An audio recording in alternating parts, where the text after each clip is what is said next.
Welcome to the Catholic Life Podcast.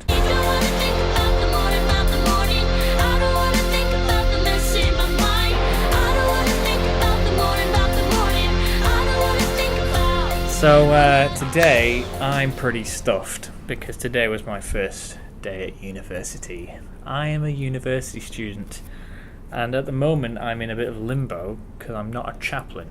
I resigned, and yet I have not signed another contract. So life's crazy.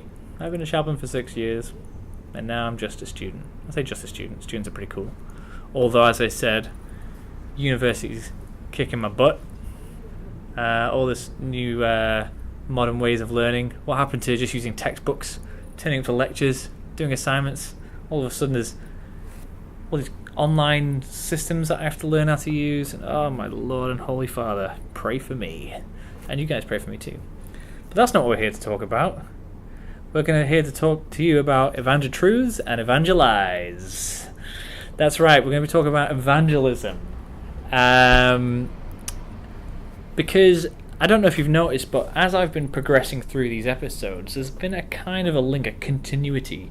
We started with the scriptures and talking about what is love, then we went through to the Mass, and then we did laity.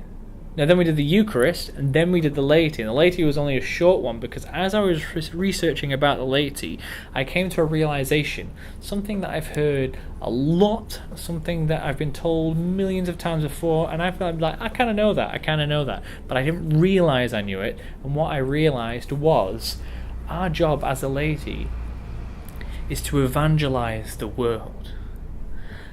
I knew that, but I didn't really understand what it meant.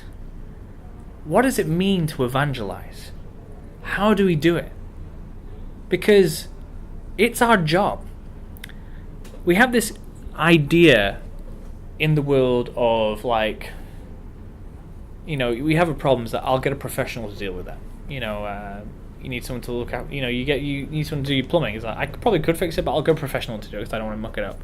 Or any trade, fixing a house, electricity, plumbing, whatever. Or even nursing. I'll get a professional nurse to look after this. I'll get a doctor to look after this rather than me just sorting it out.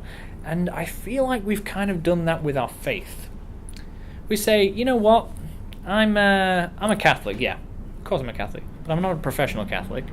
Who are the professional Catholics? Those that work for the churches, like us chaplains, the priests, the religious, the bishops. They're the professional Catholics. I'm just a regular Catholic. I go to Mass, I pray, I do my stuff. But they're the professionals. If there's any evangelizing to do or any official Catholic things to be done, we'll go to them. But no! You're a professional Catholic. So am I. It's our job. We've been sent forth into the world to go forth and evangelize all nations. Make disciples, as Matthew says in his gospel. So, what does that look like? And I've been doing lots of research about this, and essentially watching Father Michael Schmidt. Yeah, there's my microphone. And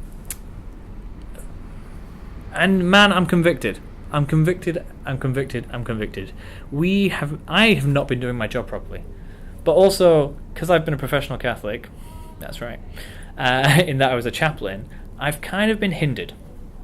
Because having a title is a hindrance to somebody who is outside of the faith. It's even maybe a hindrance to people that are inside the faith. In that, I remember one time, years and years ago, in my long time ago, starting as a chaplain, I was reading a book about I was reading this book. I was reading this book right here. I just discovered it, and it changed my life forever. And I was changing everyone else's life with it at the same time because I used to be the world's greatest youth minister. But that's a whole other story. And there's this whole part of the Eucharist. And I was talking to one of our students and said, you need to read this about the Eucharist. You need to read this section.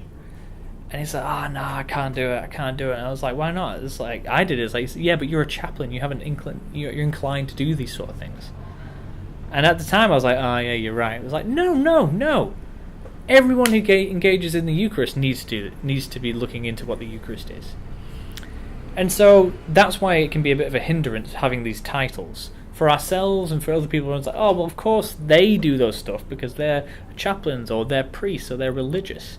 But it shouldn't be that, because one of these fundamentals of faith, another common factor throughout all the things I've been doing, is that Catholics are just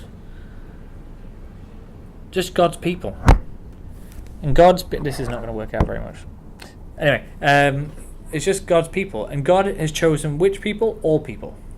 He had a chosen race in the Jews. It started with Abraham and slowly got bigger from Abraham to a family, to a tribe, to a nation. And now, through Jesus Christ, to even us Gentiles. And he has a purpose for us, for our lives. And that is to sanctify. The priests sanctify the people in the parish. And we then leave the Mass and go and sanctify the world. And evangelization makes sense of the Mass. It makes sense of our faith. Why do we go to Mass? Because it's an obligation? No, because that's where we get fed. That's where we hear the gospel. That's where we hear revelation in the liturgy. That's where we receive the Eucharist. We come to that marriage of heaven and earth. They say that the Mass is the source and summit of our faith. And I think what we've done is we've mistaken that for that's our end game. We climb the mountain to get up to the top. But then what do you do once you get to the top of the mountain? You come back down. You come back down and you say, hey guys, I went on this awesome hike, amazing views, you have to come with me. And that's evangelism. Changing your life so that you are not only, telling people about this amazing view, but that you are able to climb the mountain.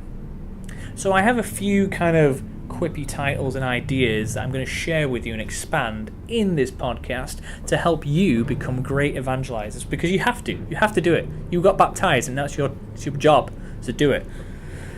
So the first point I'd like to bring out is something that I've said for a long time, but ever since listening to Father Michael Schmidt's talks a lot, I agree even more, though he hasn't used this phrase. It's all mine, trademark right here. We are to live an attractive yet confusing life. We are, as lay people, are supposed to go into our field of work, our field of socialization, and be the best in that field. We are to stand out, and we are to be, approachable. So people can go, hey, I know that guy Dom, he's pretty cool. And then you start forming a deep relationship through an attractiveness, which we all have. So it's not about getting on a soapbox and start shouting scripture at people. It's about living a life that people say, actually, I want to hang out with this person. I want to spend time with this person. So then you're living this attractive life. But as they get to know you, it's kind of like, this attractive person, which I'm very attracted to and I like spending time with, is a bit weird. So, but then through that relationship that you've built, they feel like they can start asking questions, because it's confusing. Why does this person go to Mass? Why does this person pray a rosary? Why does this person read the Bible? And it's kind of what happened to me in my conversion experience. I was at university and I made friends with all these people, and I was like, God's a little rubbish, you guys are cool though, so I'll hang out with you. And I got to the point where I was like, you know what? I can't honestly say that I love these people and they're my friends, and I genuinely did.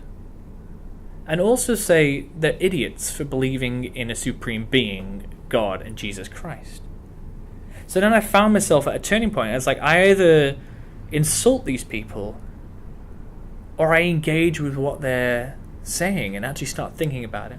And that's what we need to do as a life. We need to be forming these communities that are very welcoming, very hospitable, very attractive. But then they have something more, something different that not everyone else has, which causes people to ask questions, because you can't answer a question that hasn't been asked. So they live an attractive yet confusing life. And I think another thing, 2 more points I would say, is first off, and I think we often start with this. We start with this with good intentions, but often goes a bit awry. Is having an intellectual faith. Bishop Barron is big on this, and I 100% agree with him because he's my hero. And Bishop Barron, if you watch this, I'll come and see you. Just go call me, okay? Or you can come to New Zealand. We can work something out. I'll talk to your people. You can talk to my people. My people, Shana. Anyway, That aside, have an intellectual faith. So what do I mean by that? Often I think it goes a bit too far. It's like, read the Catechism, read Thomas Aquinas, and start quoting it at people. I mean, maybe read those things, yeah, but why are we reading them? Are we reading them so that we can better articulate our faith? Or are we reading them so that we can bash people with them? Thomas Aquinas says this. Now, Thomas Aquinas says things, and he writes in a very odd way. I often can't understand what he's saying, so it needs to be explained. So we need to be feeding ourselves through this intellectual faith, because you can't give what you don't have. So, just as I was said to that, I was telling that story earlier about reading Bishop Barron's book. Bishop Barron, you're my boy. Anyway, we have to be thirsting for something. We have to want more. We need to look into our faith and dare to be theologians. Not aim to be, but dare to be. So you know what? I'm actually gonna read some theology. I'm actually going to get to know the Bible. Now, I can't emphasize getting to know the Bible enough. Listen to Scott Hahn. Just read a few homilies when you read the Sunday scriptures. And you don't have to say, right, I'm going to start with Genesis, I'm going to end with Revelation. Just, what are the readings on Sunday? Read them, listen to some reflections, and go from there. Take it slowly. Because this book will convict you more than anything, and it will inform you more than anything, because it was there so that we can come to know God. So be intellectual in our faith. Dare to be a theologian, and try tackling some theology. You don't have to be able to read the Summa in the first go, but if you never open the book, you ain't never going to get to the end. You're never going to get to the end. And finally, the third one is, and this is the balance for the intellectualization, is know your own story. This is testimony. And I'm working on doing a side project that's going to feed into this podcast on testimonies. What is the point? At what point did you fall in love more with God? Now, I'm a convert. I wasn't originally Catholic, and now I'm a Catholic. And I hear all these cradle Catholics being like, oh, you've got such a great story because you weren't a Catholic beforehand. And it's like, I hate when that happens, because you cradle Catholics have been Catholics your whole life. You know so much more about the faith than I do. And so use that. Actually start engaging with the Mass. Start engaging with the Scriptures. Start engaging with your faith. And think to yourself, at what point did I come to know the Lord in a personal relationship? Or at what point did I realize the significance of a particular teaching, of the Eucharist, of whatever? Know your story and be prepared to tell it at all times. In Letters from Peter, it says, always be prepared to tell the truth of your faith, or something like that. I can't remember off the top of my hand. I'm Catholic, don't know scriptures very well. Joking. You need to know scriptures. We wrote that book.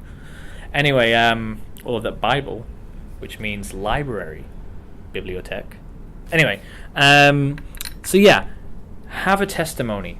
Start thinking about, what would you say to somebody if they asked you, why do you believe this? So know why you believe it. Get an intellectual, well-articulated kind of answer to that, and live an attractive and confusing life. And these are 3 tips. This isn't the penultimate podcast on how to evangelize. I'm going to tell you about a podcast which will probably be good for that. I've started listening to it only just recently. Every Knee Shall Bow. These are 2 American guys that are trying to get people to start evangelizing. I feel like us Catholics, we're so used to having this private faith, which is an oxymoron because faith is there to be shared. And they're really good at it. And so one thing I'm going to do is I'm actually going to work on my testimony in the way that they say, in their format, and I'm going to film that and show it to you guys. And I'm going to challenge you guys to do the same thing. Maybe send me your video, or send me an email with your testimony, and be prepared to share it. Because they also tell you to pray for sharing it. But that's their thing. I'm only giving 3 points. So that's know your story, have an intellectual, articulate way of answering it, and live an attractive yet confusing life. We're all about sharing what we have. Our faith isn't just for living, but it's for giving, which is a paraphrase from John Paul II, the great saint. So, yeah, guys, let's get evangelizing. God bless.